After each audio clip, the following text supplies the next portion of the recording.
And so our beautiful patient, they actually send me a photo of her before I arrived as an all therapy candidate. And I said I wouldn't start with all therapy on her.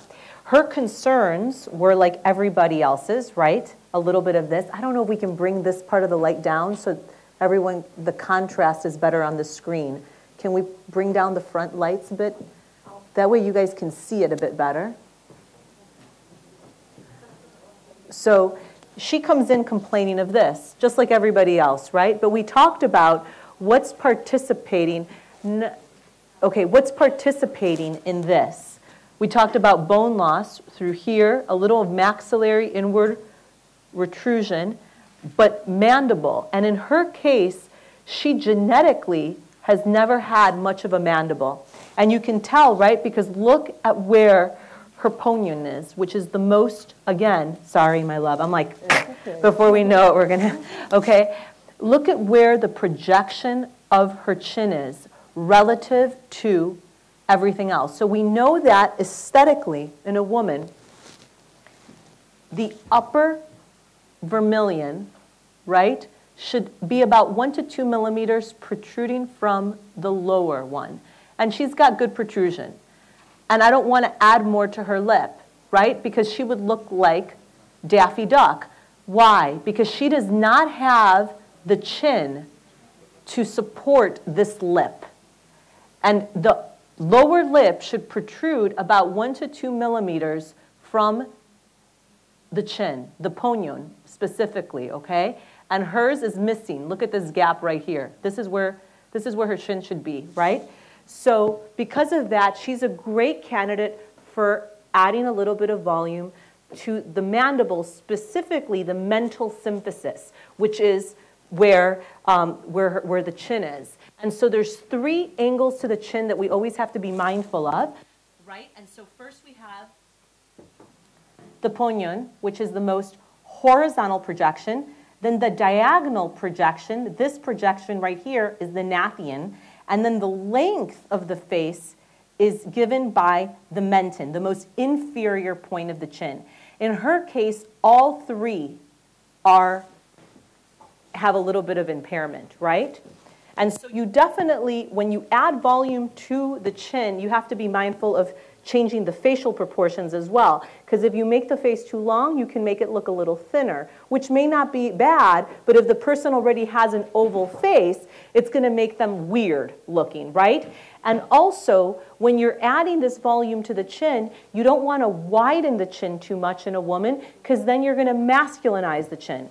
So just some rules of thumb. In a female chin, the chin should never be any wider than the distance between the 2 ala, right? If she were a man, you could extend it all the way down to the oral commissures. This is what basically differentiates the chin of a man between that of a woman, right? So it's a little bit narrower in a woman. So you can see with her, if we just did a little bit more right there, it'd look a little bit more feminine, right? If I added width here, just to hide these pre-gel sulci, which most women are so bothered by, to hide the jowl, I'm going to masculinize her face. So who cares if she doesn't have jowls if now she looks like a man? So just because you can doesn't mean you should. I always say that, because just because you can eliminate a nasolabial fold doesn't mean you should eliminate the nasolabial fold. So the same goes with the chin in any proportion that we think of. So anytime I add volume, I'm invariably changing something, always. I always think of that. Now, the goal of the treatment is to change it for the best. So my 25 gauge. Now, with Belotero volume, I have found, yes, you can inject it with a 30, which is awesome, but I like to inject it with a 25. Sorry, guys. So I do with a 1/2 inch. So in her, we've cleaned her off. Yeah, we can put that in there. I cleaned her off pretty aggressively with the help of my colleague. Thank you. And so in my practice, we do clean with alcohol first and then HIBA cleanse. because I am so scared of any type of reaction. With Belotero, I'm not aware of any late onset granulomas or any weird immunologic reactions, but we have seen it with some of the other gel products. So with her, I'm going to start by inject. Can you hear me? Yeah. I'm going to start. Is it blurry there? No. I'm going to start by injecting the Nathion. This is usually where I start first, which is the most diagonal portion. I like to withdraw back. It's just my preference. With a 25 gauge in this product, you can. With a 30 gauge, it makes it a little bit more difficult, okay? So the central part of the Nathion, I just injected 0.2 cc's. So my most central point has the most product. And then I start to taper, right? Because the most central point is the point that has the most projection. I'm withdrawing back. You have to withdraw back for at least 10 seconds if you're really going to give yourself an honest chance. Then I inject about 0.1 cc's, okay? Then I come back to the other side. On bone. And what am I trying to withdraw back? Well, there's the submental artery. The submental artery is a branch of the submandibular artery, which is a branch of the facial artery, right? So it's running along the most inferior border of that chin, of this jawline, and then it crosses over the mandible in variable places, usually right along the mental symphysis, but sometimes a little lateral to it. So I'm trying to be mindful of this. So chin down. So I've just injected. Now I've injected the Nathion, which was the more diagonal point. Now I'm going to try to give a little bit of volume to the menton, which is the most inferior point. It's what elongates the face. Does anyone have any questions? Can everyone see? Good. I'm okay then. You're doing good. Okay, good. And now that we have length, we have a more diagonal direction, I also want to add a little bit more horizontal projection. Lay yourself back, sleepy. Sorry, guys. It's that she also needs to. You're doing so awesome. Can you guys see? So I usually put about no more than 0.2 in one little bolus. And then that's my central aspect. And then I'll switch around. As I do 0.2 in the center, then I'll come and I do usually 0.1 to 0.15 on either side, so that I'm tapering as I curve from one end to the other.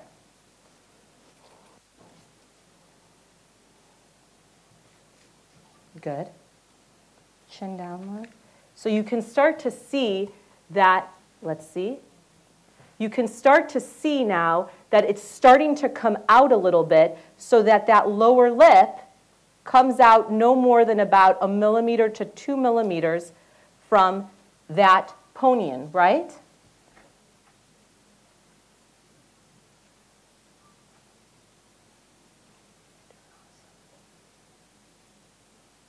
Now the chin does take quite a little bit of volume, so I'll take another syringe. And she had a really protrusive chin.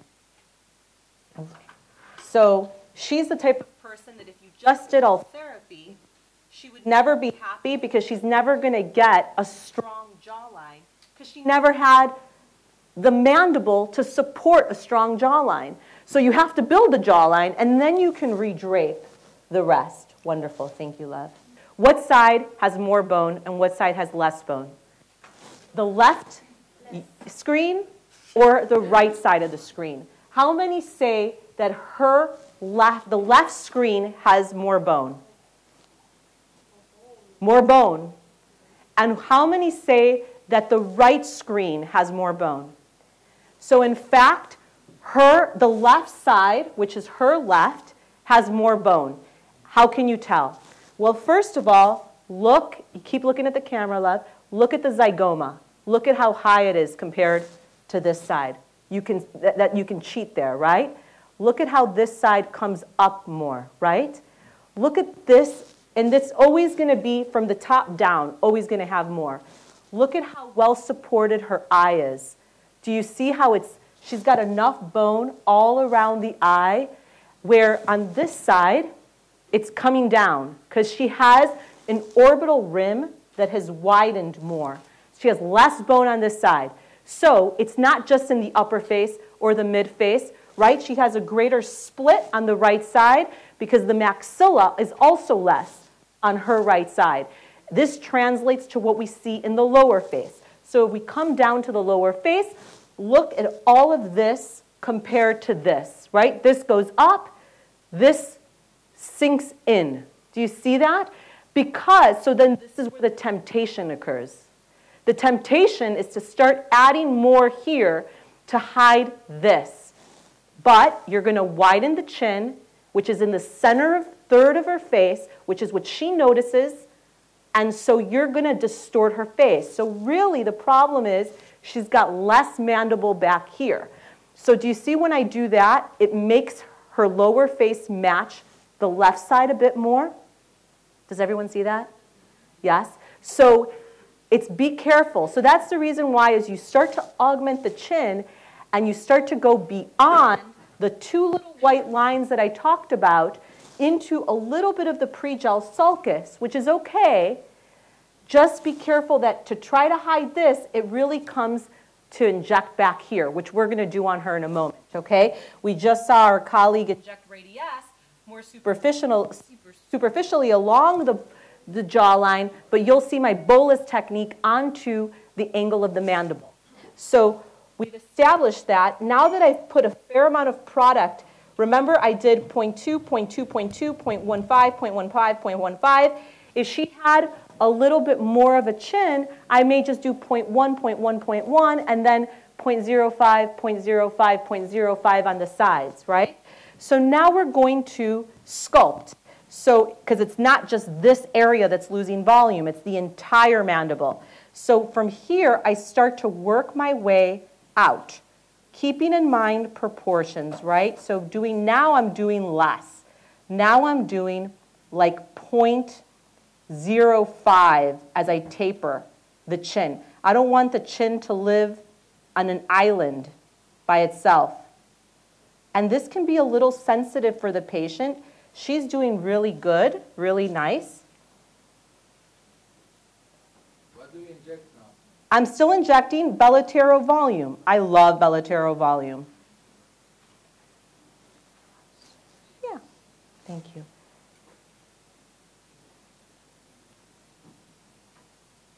But now I'm injecting very small little boluses, 0.05, 0.05.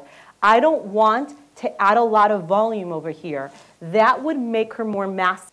So you see how I've widened her jaw a little bit by doing a little bit of that. So I'm going to put a little bit here, but as you add volume here, you have to keeping the proportions in mind, but you start to see a more defined jawline by adding volume to the chin. And then I always do a drop of Xeomin, about 4 units, a single point right in the middle, because we remember that the mentalis, there are 2 little bellies to the mentalis. So if I just put 4 units of Xeomin right here, it has been found to bring down the ponion a little bit more, which is the more horizontal point of the chin, so that it has the illusion of having more projection.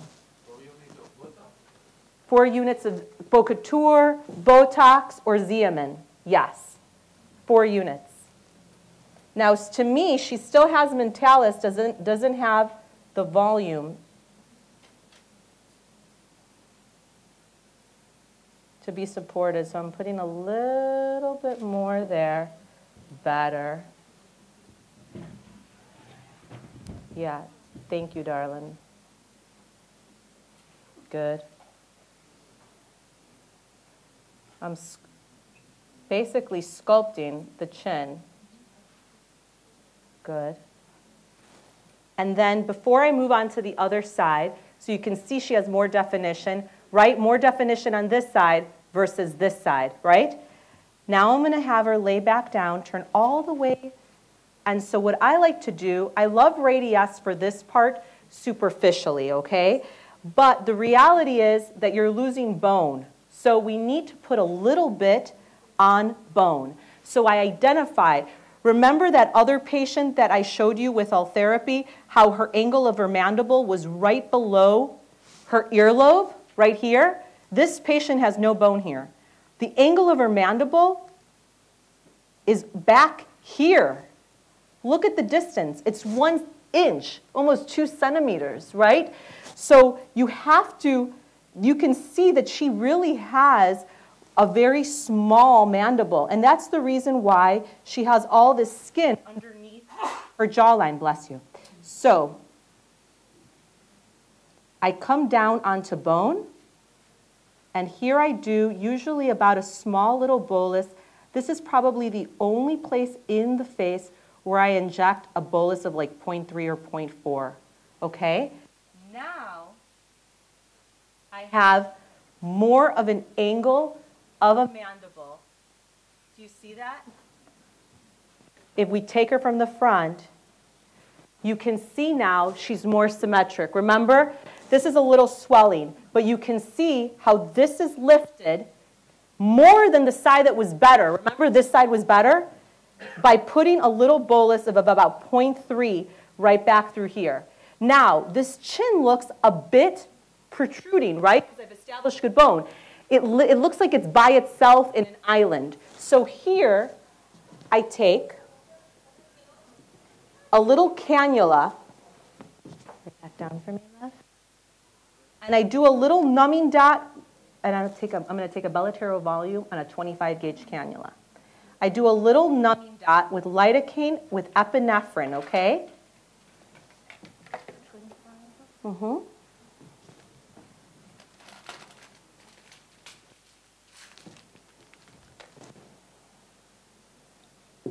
Good. And then the introducer, my love. Good. So here, with a little cannula, I take my introducer. It's about a 23 gauge. I let it sit there for about 10 seconds. I'm not in a hurry. That way I'm not struggling trying to find the hole. Okay?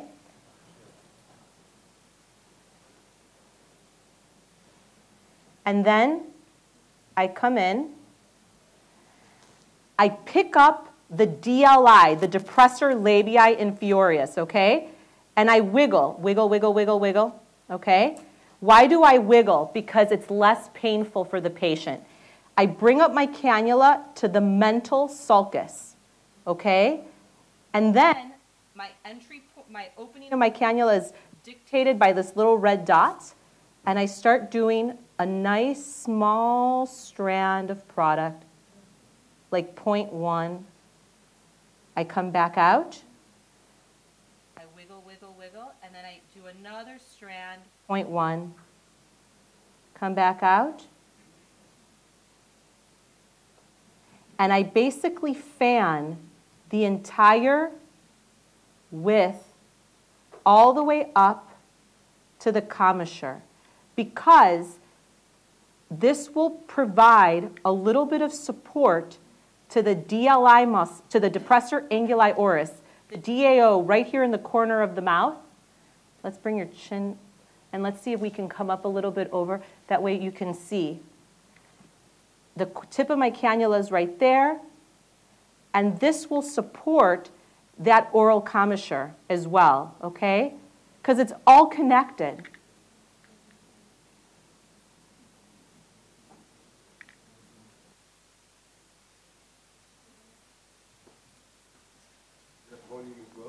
Huh? Is that volume? This is, I love volume. Yeah. So now, come on up a little bit, love. So I want you to see, when you do that, do you see how you see her lip more? Can you appreciate that? You see her lip more. It comes out a little bit more. This looks like it's lifted back a little. And remember, this is her worst side. We already established that, right? She has more bone on this side. But this side looks better because we've put a little bolus back here along the angle of her mandible. We put a little in her pre-gel sulcus, which I didn't do here. And then I coated the chin by using a cannula through here because I don't want to get into that mental artery that's coming out of that mental foramen, right? Right there. So I use a cannula underneath DLI, coating that bone in a way so that I can make the transition between her chin and everything else a little bit smoother. So I'm going to finish injecting her off-site on the other side, like the other side of the face, and then we'll bring her off at the end because we have our other colleague that's injecting. But now I'm going to use a little bit of radius to her chest. So for the chest, in the clinical trial, we used 1.5 cc's to 3 cc's of normal saline, okay? The chest is not a very painful area to inject, 1.5, love. But what we have found is that the ideal reconstitution for radius dilute when you're just trying to stimulate new collagen is 1 to 1.5. So it's 1 to 1. So I'm taking radius plus and I'm blending it with 1.5 cc's of normal saline, okay? Using a 10 cc lure lock. You can also use a 5 cc lure lock. And we're doing a little 25, again, a little poke. The chest, we didn't do any numbing because the chest is not a sensitive area, okay?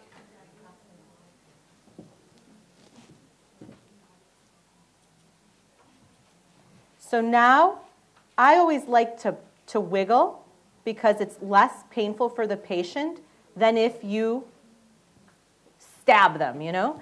And then I just do little strands. The goal here is to evenly get the product all over the chest. And you can use this approach not just in the chest, but again, you can use it. You're doing awesome, love. You can do it on the inner arms for that crepiness of the skin that women hate. You could even use it on the abdomen. You can use it also in the buttock. We don't have time for all of these areas today. You'll invite me back to Israel and I'll show you. But this is, it's such a comfortable, how are you feeling? I'm feeling great. We didn't put any numbing on her. It's so easy, right? So I go from one injection point. Yep. Then I do another little injection point. I usually come from here, but this table, I can't move it up, down, and all around, so this is what we're going to do this injection point. I do 2 injection points per side, and that's it. My goal here is not to add a mound of volume.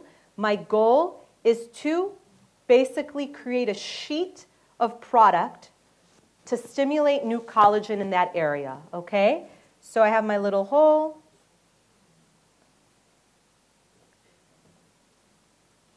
Wiggle, wiggle, wiggle, wiggle. Let's see.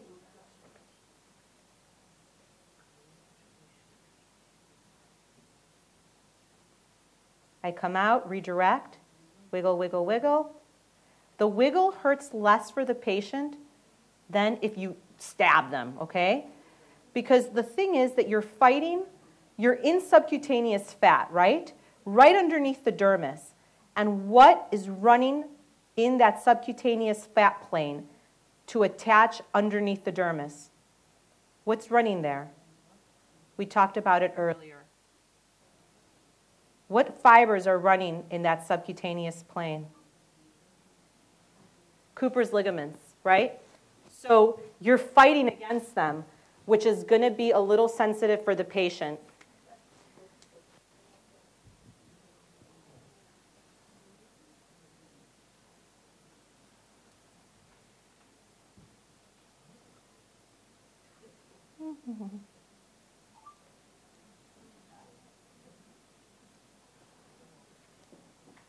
Just nice small strands. And the chest doesn't really have as much of an arterial flow, let's say, than peri-orally. So they don't really get much bruising of any sort, which is nice. What's the total volume of One syringe. That's what we did in the clinical trial. One syringe. You're not trying to add volume. The intent of using Radiesse here is to just use its intrinsic ability to stimulate collagen. That's what you're trying to do. So a little wiggle. We're fighting against those Cooper's ligaments, so that's the reason why it can be a bit tricky. So some people use a needle. I would just tell you that the caveat with using a needle is that there's a lot of reticular veins that I treat commonly with sclerotherapy in this area. So you can cause a lot of bruising, the little introducer. You can cause a lot of bruising if you use a needle. That's the only thing. So in the arms and the chest, I do like to use a cannula, mainly through that. Also, if you're not comfortable with injecting the chest, remember that the fat plane here is variable in its size. So you could be injecting into muscle if you don't use a cannula, because the cannula will at least keep you honest. Sorry, love. And it will keep you in that subcutaneous plane. So I redirect. Use the same technique for the neck? For the neck, yes, but I would dilute it even more. I would do 1 to 2 in the neck. That's my personal preference.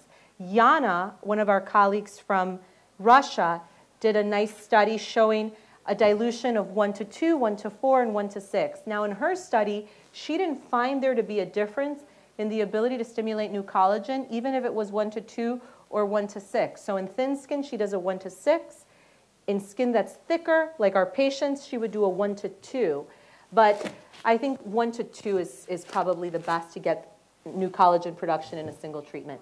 So that's it. So now the entire area has been sprinkled with a bit of dilute Radiesse. We used 1 syringe, 1.5 cc's, blended with 1.5 cc's. Half of this was squirted all over her face, but it's okay. And now you can see not a lot of bruising, not a lot of evidence. She looks good.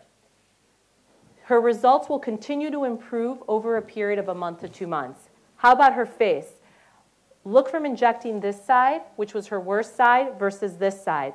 You could even see her lip comes out more on the right side than the left side because I've given her mandibular support. If I give the mandible support, the muscles have support, right?